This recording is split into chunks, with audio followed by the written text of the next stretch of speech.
कर से सर छूटे गो अब अंत समय तुम पाया है, कर से सर छूटे अब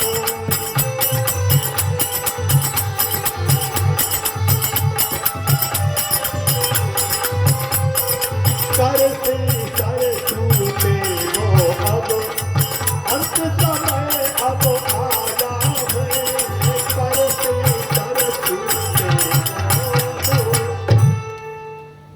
भो भोज राजा भो उग्रसेन पुत्र मम वचनम श्रावय। तुमने हमारे ऊपर है आज इतना बड़ा ऋण चढ़ा दिया कि आज उसको सेवा मृत्यु के हम चुका नहीं सकते। महाराज मेरे अपराधों को क्षमा करो, हमने आपकी शक्ति को पहचान नहीं पाया। परशुराम ने जैसे ही फरसा उठाया और इसने चरण पकड़ ली। प्रभु शरणागत की रक्षा तो भगवान करते हैं, और आप भगवान से बड़े हो, आप भगवान के भक्त हो, तो हमारी रक्षा करो, रक्षा करो। बस उसी समय परशुराम जी का क्रोध शमन हो गया। कंस प्रभु प्रदत्त बल को प्राप्त करते हुए अभिमान नहीं करना चाहिए। तुम इतने प्रमादी बन गए, तुम इतने अभिमानी बन गए, और तुमने हमको कुपित बनाया है। अब तो क्रोध शमन करने का एक ही उपाय है, मेरे धनुष के ऊपर यदि तुम डोरी चढ़ा दो तो हम तुम्हारे ऊपर प्रसन्न हो जाएंगे, अन्यथा हमारी कोप की भाजन बनोगे, क्रोध के भाजन बनोगे। सज्जनों, परशुराम बाबा ने अपना धनुष दिया था, साधारण धनुष नहीं था। और जब परशुराम बाबा का धनुष साधारण नहीं था तो कंस भी कम बलवान नहीं था, यह विजय असाधारण नहीं था। कंस भी साधारण नहीं था, असाधारण था। इतना वजनदार धनुष था, 3 लाख मन वजन का धनुष था भैया। अब मोबाइल का जमाना है भैया, सबके पास में मोबाइल है, अपना आकलन कर लेना। 28 मन का 1 टन होता है, और 3 लाख मन वजन का धनुष था। तो टन बना लेना कितने टन का यह धनुष माना जाएगा परशुराम बाबा का। लेकिन कंस भी कितना बलवान था, जैसे ही बाबा ने जो धनुष दिया, बस उस धनुष के ऊपर जो खेल खेल में से डोरी चढ़ा दिया, और प्रत्यक्षा का जब टंकोर किया तो गगन मंडल जो है थरथरा उठा दिया। परशुराम बाबा प्रसन्न हुए, धन्य हो कंस, समझ गए मैं तुम बलवान हो। लेकिन ये बल दिया किसने है? भगवान नारायण ने बल दिया है। उनके द्वारा दिए हुए बल का बस सद उपयोग कर लेना, कभी दुरुपयोग मत करना। जिस दिन दुरुपयोग करोगी उसी दिन तुम जो यहाँ पर हेठी खा जाओगी, विपदग्रस्त हो जाओगी। जा बेटा, प्रसाद में हमने यह धनुष दिया, इस धनुष की रोज पूजा करना, और जिस दिन इस धनुष को कोई तोड़ने वाला आ जाएगा तो बस उसी के हाथ से तुम्हारी मृत्यु हो जाएगी। धन्य है देव ऋषि नाथ, ऐसी कोचिंग करी कंस की लाने आज की भाषा में, ऐसी कोचिंग पढ़ाई नारद बाबा ने। तो सुनो कंस, तुम शशि व सुख रहेगो। आसीनः संविसंस्तिष्ठन् भुञ्जानः पर्यटनमही चिन्त्यानो हृषीकेशो अपश्यत तन्मयं जगत। वास्तव में कंस जैसा भाग्यशाली कौन होगा, जिसको दर्शन देने के निमित्त कर्तुम अकर्तुम अन्यथा कर्तुम समर्थ परब्रह्म परमात्मा ब्रजधीश्वर आज स्वयं उसको दर्शन देने जा रहे हैं। देव ऋषि नारद ने अच्छी सलाह दी। राजन, परशुराम बाबा का दिया हुआ धनुष है, जो अभी तक तुमको ये चिंता लगी हुई है कि कृष्ण हमारे शत्रु है, कृष्ण हमारे शत्रु है। अरे कृष्ण मना यहीं पर बना लो। धनुष यदि उन्होंने तोड़ नहीं पाया तो तुम्हारी शंका समाधान हो जाएगी, तुम्हारी शंका तो मिट जाएगी कम से कम। कंस बोले बाबा अच्छी सलाह दे रहे। अच्छा कृष्ण बलराम को हमने बुलाया और धनुष न तोड़ पाओ तो हम बच गए, और यदि कृष्ण ने धनुष तोड़ दिया तो नारद बाबा बोले तो घर छोड़ के भाग जाए, क्यों आ रखा जान बची से लाख खाए। उसी धनुष के बहाने आज यहाँ पर निमंत्रण दिया और निमंत्रण पत्र जैसे ही यहाँ पर मिला बाबा नंद को, अक्रूर जी महाराज लेवाने को गए थे। सुखदेव जी महाराज कहते हैं, अक्रूरोऽपि च ताम्रात्रिं मधुपुर्यां च केशवः उषित्वा रथमास्थाय प्रययौ नंद गोकुलम्। प्रभ्राजकाचार्य सुखदेव जी कहते, अक्रूरोऽपि च ताम्रात्रिं।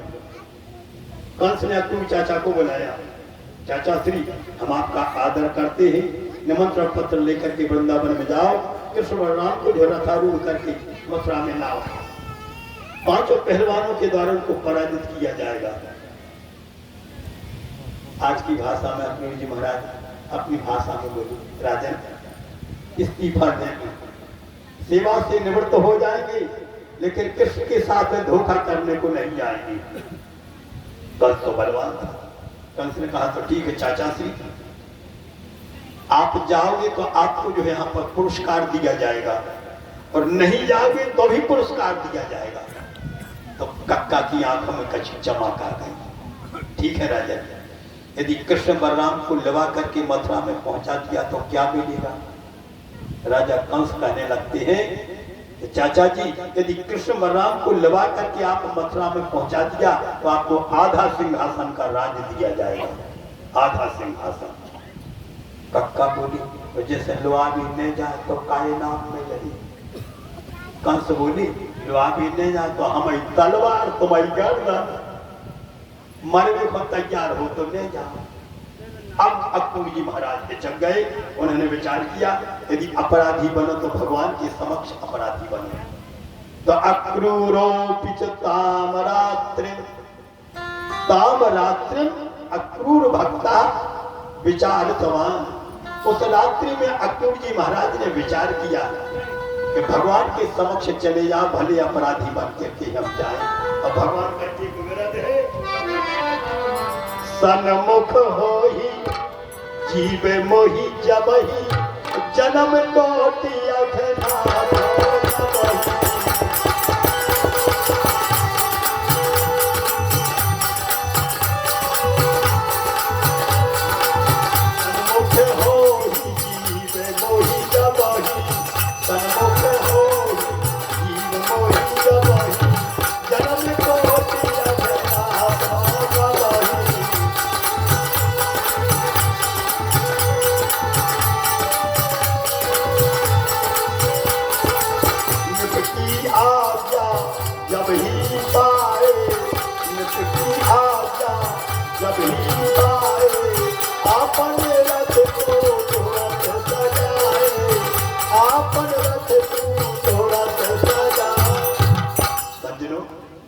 अक्रूर जी ने निर्णय लिया, अपराधी बनो तो ठाकुर जी के समक्ष अपराधी बनो, क्योंकि वह दृष्टा है और हम यहाँ पर अकर्मण्य हैं। इस कारण से उनके समक्ष जाए करके अपने कर्मों को समर्पण कर देंगे जो कुछ हमने किए। अक्रूर जी महाराज गए, निमंत्रण पत्र नंद बाबा के हाथ में थमाया। नंद बाबा ने ढिढोरा पिटवाया। ब्रह्म मुहूर्त लगते ही सभी जो यहाँ पर वृंदावन वासियों को मथुरा की यात्रा करना है। भोजराज कंस का धनुष यज्ञ का निमंत्रण आया है। सियाने सियाने लोग पहले ही चल चुके, अकेला एक रथ रह गया था। किसका? अक्रूर जी का। अक्रूर जी महाराज रथ पर कृष्ण बलराम को ले जाने वाले हैं। बड़ा कार्मिक दृश्य है। गोपिकाएं प्रेम में सनी हुई, प्रेम में पगी हुई। और जैसे ही यहाँ पर इनको पता चला हमारे प्राण प्यारे प्रीतम प्रभु कृष्ण को नंद बाबा के लाला को लेने को अक्रूर जी आए हैं, कुछ कुछ गोपिकाएं तो ताना देने लगी, क्रूरस्व अक्रूर समास। ऐसा कैसा नाम किसने रखा? उसका नाम अक्रूर कर दिया। न क्रूरा का अक्रूरा, जो दुष्टता ना करे उसका नाम अक्रूर होना चाहिए। और जो हमारे प्रियतम को हमसे विच्छिन्न करने ले जा रहा है, इसका नाम किसने अक्रूर कर दिया। आखिर गोपिकाओं से रहा नहीं गया, सब मिलजुल करके आई और चारों तरफ से जब कृष्ण बलराम रथारूढ़ होंगे तो घेर ले जाएंगे। एवं ब्रुवाणा विरहातुरा भृशम एवं ब्रुवाणा, गोपिकाओं से रहा नहीं गया। उसी समय गोपिकाएं अपने यहाँ पर लोक लज्जा का जो ध्यान न देते हुए समक्ष पहुंची, रथारूढ़ कन्हैया कृष्ण को घेर लिया।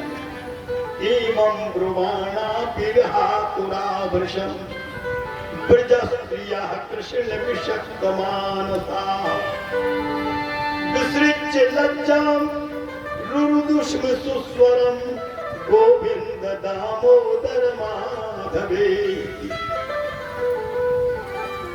प्रेम क्या होता है? हम और आप अज्ञानी होकर के स्वार्थ में फंसे हुए, और स्वार्थ को यहाँ पर प्रेम की व्याख्या हम और आप करते हैं। वास्तव में प्रेम क्या होता है? जो हमसे प्रेम करता है तो प्रियतम को प्रसन्न बनाना, न प्रेमी को यहाँ पर है कष्ट उठाना, यह है प्रेम की परिभाषा। क्योंकि प्रेम को कोई वर्णन तो कर नहीं सकता है। अवर्णनीयम न कथनीयम सह प्रेमा कथ्यते, जिसका वर्णन न किया जा सके, जिसको कहा ना जा सके, वास्तव में उसको प्रेम कहा जाता है। और प्रेम किया जाता है मात्र विश्वंभर परमात्मा प्रभु से, जो हमारा आपका एक एक क्षण का निरीक्षण करने जा रहे हैं। तत् सुख सुखे सुखित्वम प्रेम लक्षणम, जो अपने प्रियतम को सुखी करने का प्रयास करे उसको प्रेमी कहा जाता है। और वही प्रेम की है यहाँ पर भाषा को समझ पाता है। गोपिकाओं ने रस घेर लिया। हे नंद नंदन, सर्वस्व त्याग करके आपके चरणों की सन्निधि देकर के हम सब गोपिकाओं ने आपको जो समर्पण किया है, हमको छोड़ करके आप मथुरा न जाओ। कृष्ण कहने लगते, अच्छा वास्तव में तुम हमसे प्रेम करती हो? गोपिकाओं ने कहा हाँ प्रेम करती है। तो कृष्ण बोले, यदि प्रेम करती हो तो हमको मथुरा जाने दो, और यदि स्वार्थ रखती हो तो हम रुके जाते हैं। क्या भाव है? प्रेम करती हो तो हमको जाने दो मथुरा, और स्वार्थ रखती हो तो हम नहीं जा रहे। लेकिन नहीं जाएंगे तो आगामी लीला हमारी रुक जाएगी, आगे की लीला हमारी अवरुद्ध हो जाएगी, उसका हमको बड़ा दुख होगा। तुरंत गोपिकाएं लौट पड़ी, नहीं प्रभु, हम विशुद्ध हृदय से आपके चरणों में प्रेम करते हैं। वास्तव में यदि आपके न जाने से लीलाएं रुक जाएंगी तो धिक्कार हमारे प्रेम को। हम जहां भी रहे रोती रहेंगी, लेकिन आपको दुखी नहीं होने देगी, आपको जो यहाँ पर दुख नहीं पहुंचाएगी। इसको कहा जाता है प्रेम। जो वास्तव में दुख उठा करके सामने वाले को प्रसन्न करे, उसको कहा जाता है प्रेम। नहीं तो बस स्वार्थ बोल वालों तो है ही दुनिया में।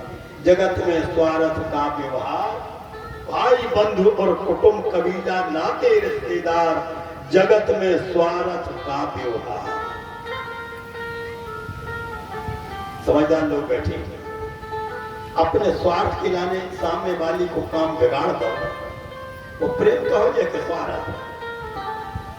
हमारे तिवारी जी महाराज बिल्कुल हामी भर रहे। वास्तव में अपने स्वार्थ के निमित्त किसी के काम में जो रुकावट नहीं डालनी चाहिए। एक लड़का नौकरी करता था, अब उसका ट्रांसफर होगा। अब जब ट्रांसफर हुआ तो उसको तो ड्यूटी ज्वाइन करनी थी। उसने अपना सूटकेस तैयार किया, लेकर के जब निकलने लगा, बहू देख रही थी। बहू ने सोची कहाँ जा रहे हैं हमारे स्वामी। आखिर पूछ बैठे, अरे स्वामी कहाँ जाते हो? लड़का कहने लगता है, प्रिय अब तुम रहना, कुछ दिन छुट्टी के बाद में हम आएंगे, हम नौकरी कर रहे हैं, सब हम ट्रांसफर होगा, सब ड्यूटी ज्वाइन करने के लाने जा रहे हैं। वो बहू आई से दूरी में ऐसे हाथ लगा रहे, हम ड्यूटी पे नहीं जानते हैं, हम तो तुमसे प्रेम करा। अच्छे अच्छे जने बैठे सही बता, जो प्रेमिया क्या स्वार्थ, स्वार्थ में तुमने रोक लिया। वो कहता हम यदि रुक जाएंगे तो हमारी नौकरी चली जाएगी, हमारा काम बिगड़ जाएगा। बाल बच्चों को हम का खुआ दें। इसलिए स्वार्थ में और प्रेम में यही अंतर होता है। इतने किसान भैया बैठे थे, भगवान की बड़ी कृपा जी, इतनी संख्या में आप लोग इकट्ठे होकर भारी काम लगोगे। किसी की है फसल की कटाई हो रही, किसी की थ्रेसर हो रही है। अच्छा बता, सोयाबीन छटा कराओ और तुमने किसी प्रकार से अपनी व्यवस्था बनाई कि आज कटवा रहा है, काटेगा। अब जब थ्रेसर करने को मौका आओ, सो अब तुम्हारी पत्नी कौन जिस दूरी में हाथ लगा के कहते हम थ्रेसर नहीं कराएंगे, हम तो तुमसे प्रेम कराएंगे। अच्छा इतने किसान भैया बैठे, प्रेम या के स्वार्थ, थ्रेसर ने कराएंगे तो हम बर्बादी हो जाएगी, नुकसान भी हो जाएगा, लगे भी चलिए और फसल भी एक दाना में आते। तो प्रेम में और स्वार्थ में यही मतलब है। गोपिकाओं ने उसी समय कहा, प्रभु विशुद्ध हृदय से आपके चरणों में हम समर्पित हो चुकी हैं, आपके चरणों में प्रेम करती है। कृष्ण बोले तो ठीक है, चरणों में